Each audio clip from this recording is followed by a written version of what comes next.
Alors voilà, pour transformer une image en noir et blanc, il y a différentes manières. Image, mode, niveau de gris. Vous fait passer l'image de 3 couches à une seule, vous connaissez évidemment.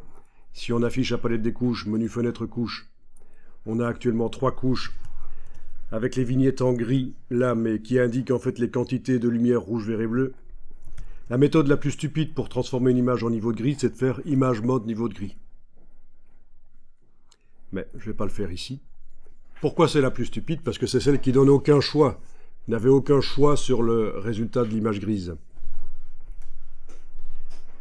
Une autre méthode qui peut être intéressante, c'est, mais toujours dans la palette des couches, et ça fonctionnera surtout bien avec des images qui présentent plein de couleurs différentes, c'est de cliquer sur chacune des couches, rouge, vert, bleu, et de voir s'il n'y en a pas une qui est plus intéressante qu'une autre.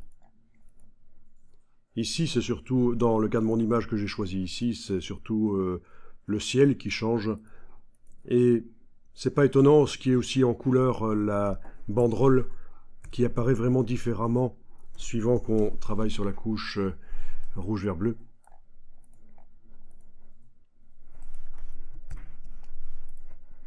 Voilà, donc il faut décider laquelle des 3 donne une image grise valable. À ce moment-là, on passe en image mode niveau de gris, et ça va demander si, à un certain moment s'il faut laisser tomber les autres couches, et vous obtiendrez une image grise. Vous obtiendrez une image grise, voilà, qui ressemble à ça.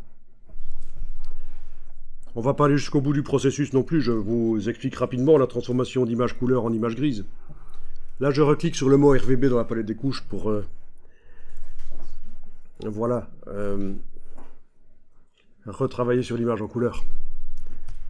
D'autres méthodes pour transformer des images grises, des images couleurs en images grises.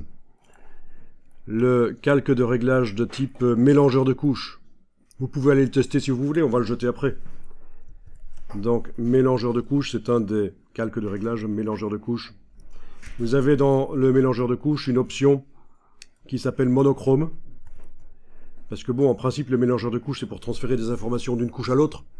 Mais quand vous enclenchez l'option monochrome ici, vous êtes en train de décider à quel point chacune des couches, rouge, vert et bleu, participe à la création d'images grises. Souvent, ça sursature, on perd plein de détails dans les parties les plus claires, donc il ne faut pas hésiter à faire passer un des 3 curseurs assez bien en négatif par rapport aux autres.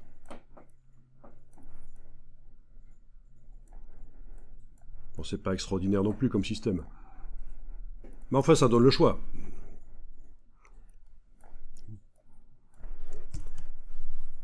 Bon, une fois que j'ai vu ça, je vais jeter le calque de réglage, parce que c'était juste pour vous montrer des méthodes de transformation RVB en gris, avec la possibilité de faire des choix.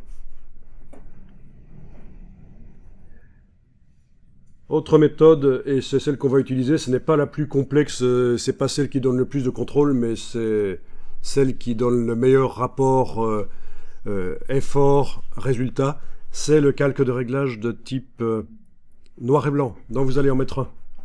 Vous avez jeté le calque de réglage de type mélangeur de couches, vous allez mettre un calque de réglage de type noir et blanc. Et là, il va falloir bouger les curseurs de manière à produire une image grise qui vous plaît. Mais en fait, le but dans l'exercice ici, c'est de créer une image grise qui, quand on va lui appliquer un filtre de tracer des contours pour dessiner les contours à la manière d'un dessin, ça va donner bien. Donc, on n'est pas ici vraiment dans la logique de faire une image grise qui vous plaît, mais plutôt de faire une image grise qui fait disparaître certains éléments, ils deviennent blancs ou ils deviennent noirs, des éléments qui ne doivent pas être pris en compte pour générer le dessin. Typiquement ici peut-être les nuages. Alors c'est assez empirique parce que d'une image à l'autre, c'est chaque fois quelque chose de différent. Donc allez-y sur les curseurs, c'est un peu comme les mélangeurs de couches, sauf que ici en plus des primaires rouge, vert, bleu, on a les secondaires jaune, cyan, magenta. On parle évidemment de primaires en mélange de lumière.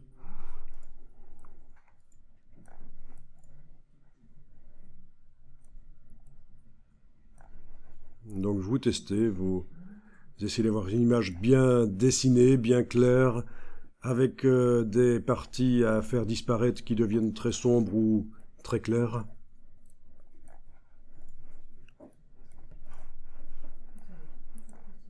Voilà, c'est évidemment du non destructif, on est en train de travailler sur un calque de réglage. On va peut-être enregistrer l'image une première fois ici, fichier enregistré sous, et en profiter pour la renommer.